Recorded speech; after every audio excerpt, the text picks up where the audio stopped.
right in their nose, right in their faces. They can't help it. They want to bite it. It's awesome. You gotta do it, I'm telling you.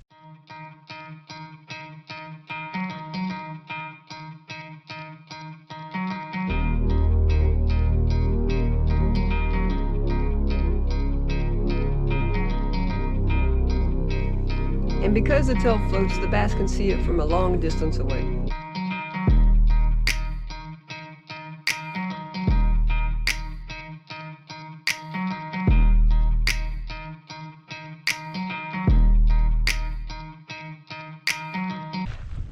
Yeah, I guarantee you, if you rig your worm like that, you're gonna catch twice as many bass as you normally would with just a regular old worm. Because it gets up in their face. And they can't help it. They gotta bite it. And they bite it. Look at that, y'all.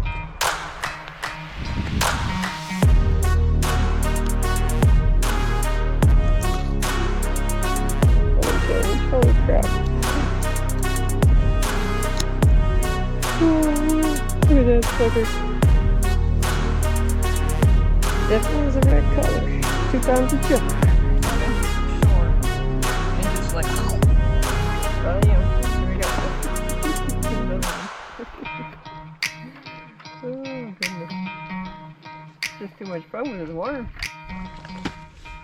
Alright, since you made it this far, I'm gonna go ahead and show you. I'm gonna make a separate video on it so you guys can ignore that, but you guys are so loyal. I can't string you along like that, okay? So I'm gonna show you what I've been doing that's so freaking awesome. Okay, so I've been using the Zoom trick worms. I think I said finesse worms earlier, but I meant trick worms. I've been using the Zoom trick worms, but you can do it on the French fries, you can do it on stick baits, and I mean you can do it on any kind of worm or any kind of soft plastic really. But we've had so much moss on our lake lately, I was trying to figure out a way to get my bait to float up off the bottom out of the moss. And then, you know, in the wintertime, the bass are on the bottom and they're suspended. And I like to fish the bottom, so. But anyway, here's the juice, guys. Here is the juice. Let me get my hook tied on and I'll show you. Alright, so what I'm using, you can use any hook. Doesn't really matter, you can rig however you normally rig, but I'm using a 2-aught worm hook, offset worm hook.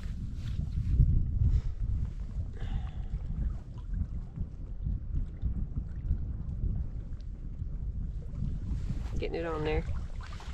And then I'm just using a piece of a no weight. You can use a jig head, shaky head,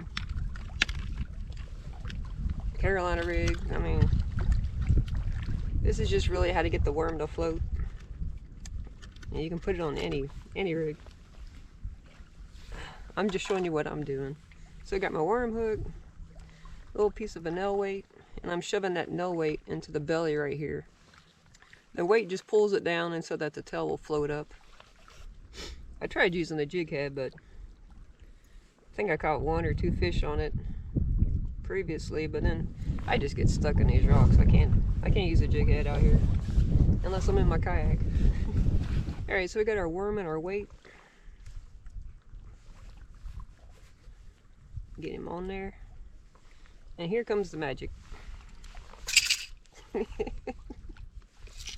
There are no more toothpicks in my house.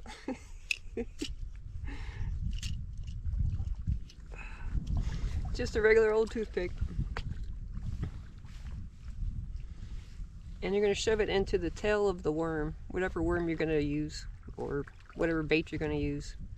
And I'm starting way back on the end of the worm in these segments. And you want to try to keep it in the center, because you want to try to keep it straight. Which sometimes is easier to say than to do. Oop, yeah, like that.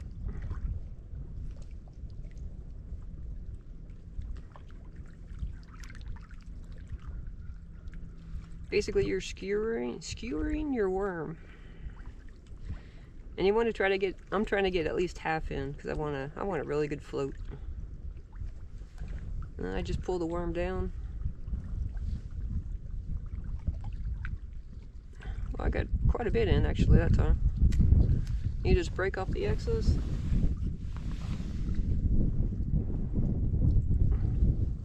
And there you go.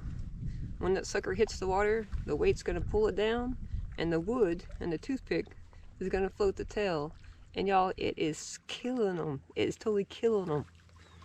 Now the only downside to it is that they have a tendency to bite the tail because it's in their face. It's in their face and they can't help it, so they bite it. And sometimes they just bite the tail and you lose them, but quite often they just suck the whole thing in. So there it is, guys. A tiny turd. Ooh, he's a tiny one.